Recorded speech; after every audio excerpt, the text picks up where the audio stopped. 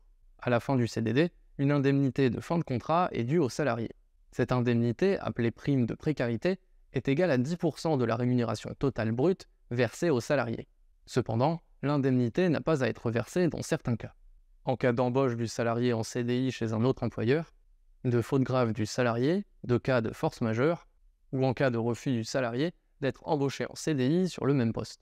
Le salarié peut aussi percevoir une indemnité de congé payé s'il n'a pas pu prendre tous ses congés lors du CDD. Vous connaissez désormais toutes les règles qui concernent le CDD. Et si vous souhaitez maîtriser d'autres sujets, abonnez-vous à la chaîne pour ne rien manquer des prochaines vidéos. On va pouvoir revenir sur les cas de Sophie et Thomas pour déterminer qui a raison. Souvenez-vous, Sophie est graphiste en CDD de remplacement dans une agence de pub. Son contrat prévoit le remplacement successif de 2 salariés de l'entreprise pour congé maternité et paternité. Sophie a vu que c'était interdit et demande la requalification de son CDD en CDI. Alors qu'en est-il? Il est tout à fait possible pour un employeur de recourir à un CDD pour remplacer un salarié absent. De plus, en indiquant le nom du salarié et son poste, il remplit bien les conditions de forme. Cependant, il commet une erreur en prévoyant le remplacement de 2 salariés avec le même CDD. Il faut revenir à la base du CDD, qui est un contrat d'exception par rapport au CDI. Donc tout est fait pour limiter son utilisation, qui doit être justifié systématiquement. Ici, l'employeur aurait dû conclure un premier CDD pour le congé maternité et un second CDD pour le congé paternité. Sophie est donc dans son droit et pourra obtenir la requalification de son contrat en CDI. Elle obtiendra le versement d'une indemnité de requalification d'au moins 1 mois de salaire, et si l'employeur ne peut pas la conserver dans l'entreprise, une indemnité de licenciement. Et concernant maintenant le cas de Thomas, il a travaillé quelques mois en CDD dans une entreprise de déménagement. L'employeur lui propose à terme un CDI, mais Thomas refuse car il va reprendre ses études. Une fois le contrat fini, Thomas réclame à l'employeur le paiement de l'indemnité de précarité. Sur le principe, la fin du CDD entraîne le versement d'une prime de précarité de 10% du salaire brut versé sur toute la période du CDD. Le but est de compenser la situation de précarité dans laquelle le salarié va se trouver puisqu'il perd son emploi. Or, certains cas vont dispenser l'employeur de verser cette prime, notamment lorsqu'il propose un CDI sur le même poste ou un poste équivalent. Et c'est bien ce qu'a fait l'employeur avec Thomas. Donc en définitive, on pourrait considérer qu'en refusant le CDI, c'est lui qui se place dans la situation de perdre son travail, ce qui justifie l'absence de versement de la prime de précarité.